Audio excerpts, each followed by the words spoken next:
Coach PJ here. Have you considered going into business with a relative?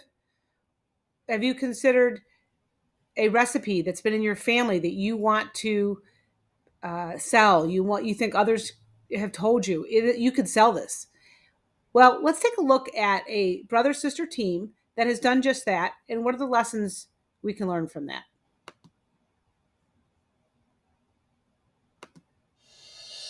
Originally, my brother did not agree with both of these flavors coming together. I thought it would just not work out. We literally took a trip to the closest grocery store that there was, and we bought all of the ingredients, started making them, and they were the best thing ever.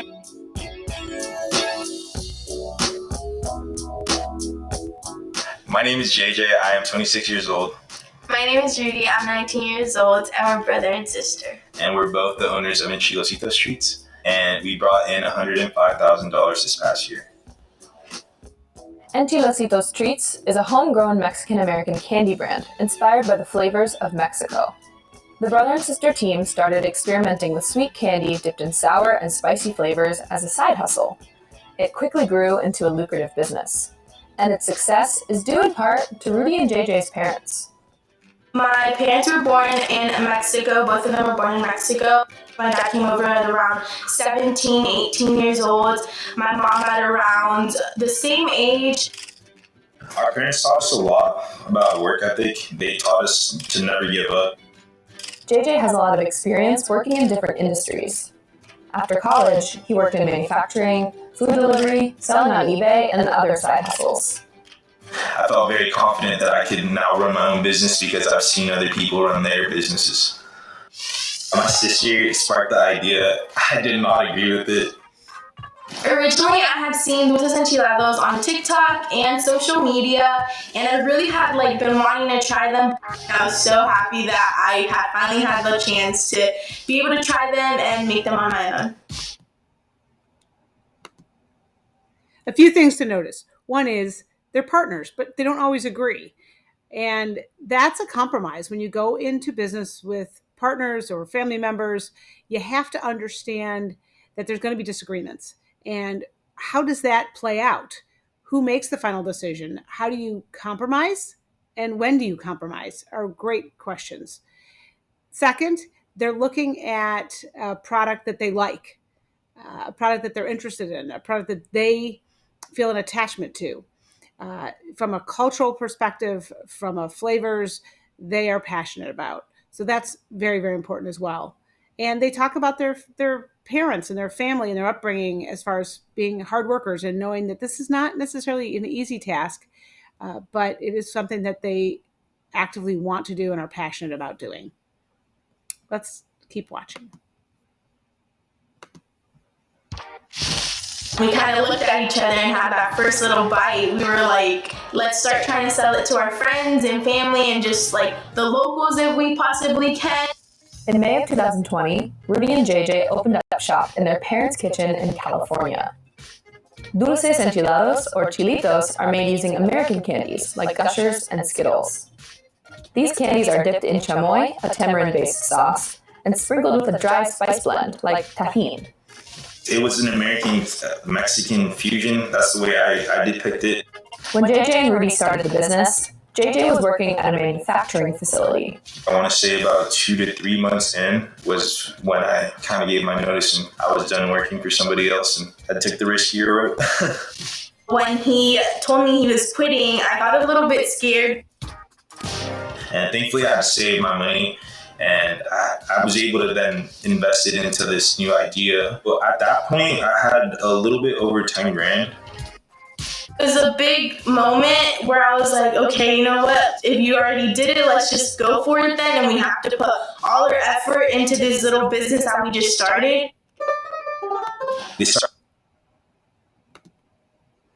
Two things they said. One is that they saved their money and that they held their money and they were consciously making the decision to save money so that they could take this leap, this risk, as he mentions. It's a risk. It's a calculated risk.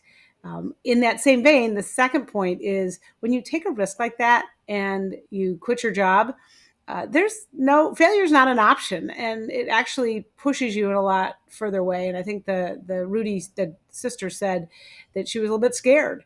Well, yeah, that's what risk brings. It brings fear and excitement. As an entrepreneur, it's tapping into that excitement and that fear, and that failure is not an option. Let's keep watching. Started off as a side hustle. Our goal was not to make a lot of money or even get big. It just did it on its own. Our sweets taste sweet, sour, and have a little bit of that spicy taste into them. So if you grew up eating spicy, just any type of combination of food, the candy just kind of brings you back and it makes you feel like a kid again. Our parents top off everything with salsa or spices. Like we have fruit and we put chamoy on it and tahini. So we've already kind of grown up with that. We have 2 types of chamoy, and as for the spices, we have 3 different combinations. It all depends on the treat that we're working with, just because one single spice cannot work for every single treat. Rudy and JJ have taken American candies like Fruit by the Foot, Nerd Rope, Sour Patch Kids, and Gummy Bears, and created a fusion that people love. Enchilositos treats start at $4 for a 4-ounce bag. The company makes back about half after cost of goods. We do shop mainly at Sam's Club that's where we source our treats. We have shifted into Amazon as well, and Walmart for some reason carries some of the treats that we also use, but we try to find backups. In December 2020, the family moved from California to Brenham, Texas. A few things to notice. They are tapping into the flavor that comes from their cultural experience, from their family, from their upbringing experience. And they're assuming, and they're making the leap by trying it out with family and friends, that other people have that same experience that they have, and that they want to share in that experience, and that it's interesting to them. And that's really where they're headed. They also seem to be experimenting. They do experiment. They said not everything works on every product, and they have to adjust that. Really important that they have the freedom to experiment. Now, next, they're moving from California to Texas. The good news is that is a similar demographic, maybe even more so Hispanic demographic, depending on where in Texas they end up in.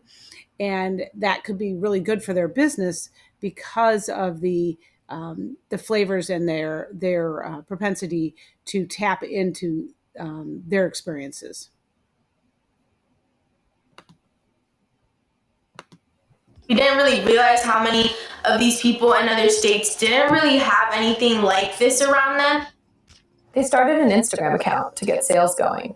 Within a day, the company had 100 followers on Instagram, and their DMs started to fill up with orders. To get the word out even further, Rudy reached out to an influencer she respected, Beauty Bird. She actually pretty much pushed us into opening up a website.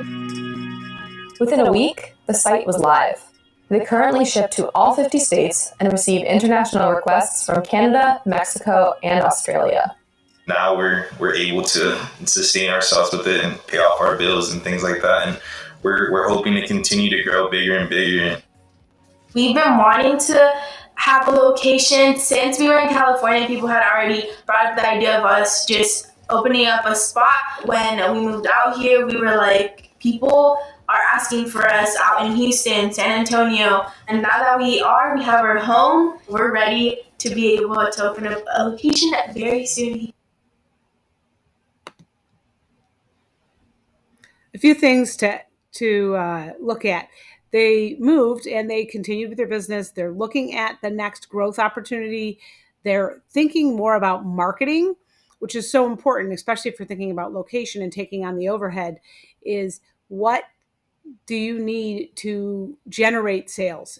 If Instagram is the way to do it, if showing and they actually have a product. So showing product is always really helpful when you have a product to show.